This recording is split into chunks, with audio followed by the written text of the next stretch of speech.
Let me tell you something, ladies. Being a blessed woman of God isn't about the car you drive or how many likes you get on Instagram. It's about something deeper, something eternal. And if you see these signs in your life, don't ignore them. You are walking in the favor of God. The first sign, you wake up and who you talking to? Your man? Your kids? No ma'am, before any of that you on your knees talking to the king, you putting him first. That ain't weakness, that's where your strength comes from. See, a lot of folks chase after things, money, fame, but a woman of God, she understands that true peace that comes from above. Matthew 6:33, seek first the kingdom of God and all these things will be added unto you. You got your priorities straight. You know that without him you ain't nothing, but with him, you can move mountains, you can walk through fire, you can overcome anything this world throws at you. Number 2, you walk with your head held high, not because you're better than anyone, but because you know you ain't less than nobody. You don't need the world to validate you, you already validated by the one who matters most. Proverbs 31:25, she is clothed with strength and dignity. You see, a woman of God, she understands her worth. She don't settle for less than God's best. She knows she's a queen, royalty, a daughter of the king. So hold your head high, ladies, walk with purpose, walk with confidence, you are fearfully and wonderfully made, and don't you ever forget it. Now this next one, this is where it gets real. The world says, love when it's easy, walk away when it gets tough. But a woman blessed by God, she loves even when it hurts. 1 Corinthians 13:7, love bears all things, believes all things, hopes all things, endures all things. That's a powerful love right there. That's the love of God working in you. You forgive the unforgivable. You show compassion when others show judgment.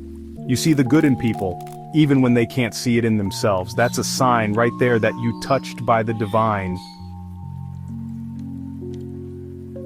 Chapter 4. You pray more than you gossip. You ever notice how some folks, they love to run their mouths?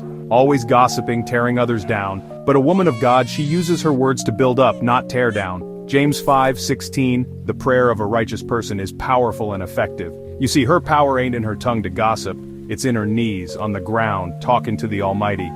She'd rather lift you up in prayer than tear you down with her words. She understands the power of her words and she uses them for good.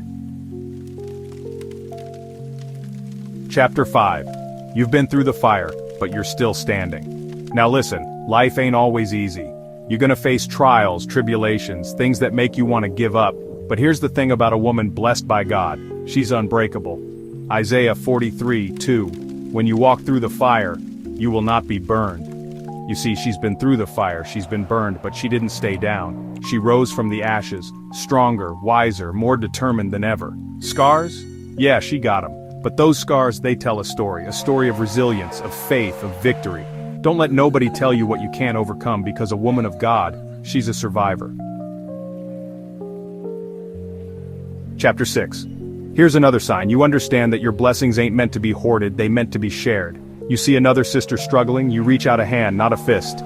Proverbs 31:26. She opens her mouth with wisdom and the teaching of kindness is on her tongue.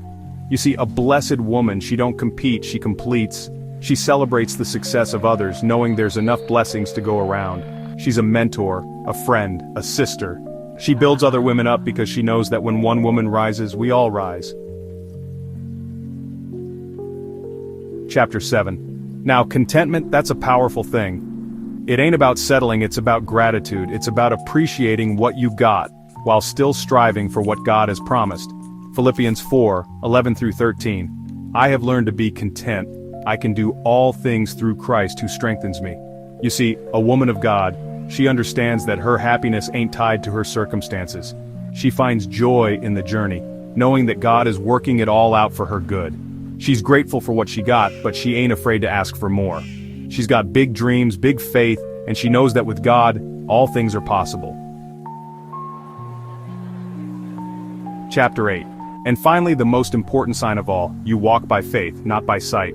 The world might say seeing is believing, but a woman of God, she knows that sometimes you gotta believe to see.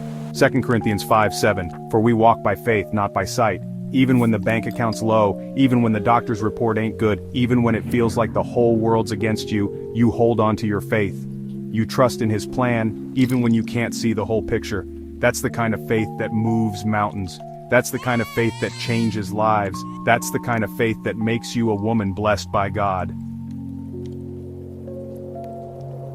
If any of this sounds like you, you're not just blessed, you're chosen, called, covered, anointed. So hold your head high. The King of Heaven knows your name, and he's not finished with you yet. You are a woman blessed by God. Walk like it.